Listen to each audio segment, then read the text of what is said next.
اچھا، اب یہ جو دستگیری ہوتی ہے یہ اللہ کے محبوب صلی اللہ علیہ وسلم دنیا میں بھی فرماتے ہیں اور آخرت میں بھی فرمائیں گے. اور یہ دستگیری کیسی ہے؟ یہ بسا اوقات حضور خود اپنے غلاموں کی دستگیری فرماتے ہیں اور کبھی غلاموں کے ذریعے غلاموں کی دستگیری فرما دیتے ہیں. یہ تہذیب التہذیب کے اندر جو ہے وہ امام ابن حجر عسقلانی رحمت اللہ تعالی علیہ، یہ چوتھی جلد ہے، اس کے اندر ایک واقعہ موجود ہے امام ابن حاکم نیشاپوری رحمت اللہ تعالی علیہ کا. 349 سنہ ہجری ان کا وصال ہے. یہ تہذیب التہذیب ہے، جلد نمبر 4 ہے، اس کا صفحہ نمبر جو ہے وہ 398 ہے کہ حضور اپنے غلاموں کے ذریعے اپنے غلاموں کی کیسی دستگیری فرماتے ہیں. یہ بات بڑی قابل غور ہے، اور اتنے بڑے محدث ہیں، اتنے بڑے فقیہ ہیں، اور یہ اتنے بڑے محدث کا یہ عقیدہ ہے. اب اگر کوئی بندہ کسی کی دستگیری پر اگر کوئی شرک کا فتویٰ لگاتا ہے تو لگائے اتنے بڑے محدث پر. 349 سنہ ہجری جن کا وصال ہے. وہ کہتے ہیں یقول کنت فی غم شدید، کہتے ہیں کہ حضرت علی نیساپوری کہتے ہیں کہ میں ایک دن جو ہے مجھے بڑی شدت کے ساتھ بہت پریشانی لاحق ہو گئی. فرائیت النبی صلی اللہ علیہ وسلم فی المنام، خواب میں مجھے مدینے کے تاجدار کی زیارت ہو گئی.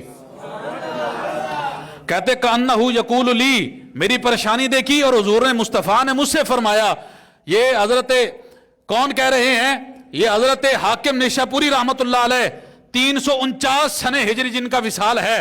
میں آج سے 13 صدیاں پہلے اپنا عقیدہ بیان کر رہا ہوں. یہ امام حاکم کہہ رہے ہیں کہ مجھے ایک دن بڑی شدید مشکل پیش آئی ہے. کہتے ہیں کہ میں اسی میں سو گیا، خواب میں مجھے مصطفیٰ کا دیدار ہوا. حضور فرماتے ہیں سر الی قبر یحییٰ بن یحییٰ، یہ بہت بڑے محدث ہیں امام یحییٰ بن یحییٰ. کہتے ہیں کہ مجھے حضور علیہ الصلوۃ والسلام نے کیا ارشاد فرمایا. یہ 226 سنہ ہجری وصال ہے حضرت امام یحییٰ بن یحییٰ کا.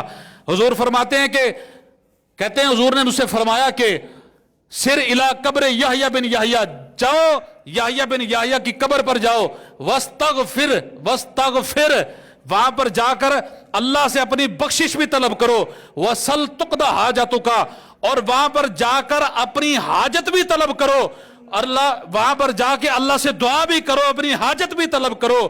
فَأَصْبَحْتُ، کہتے ہیں صبح ہوئی، فَفَعَلْتُ ذَلِكَ، میں نے اسی طرح کیا جیسے خواب میں مجھے مصطفیٰ نے فرمایا تھا.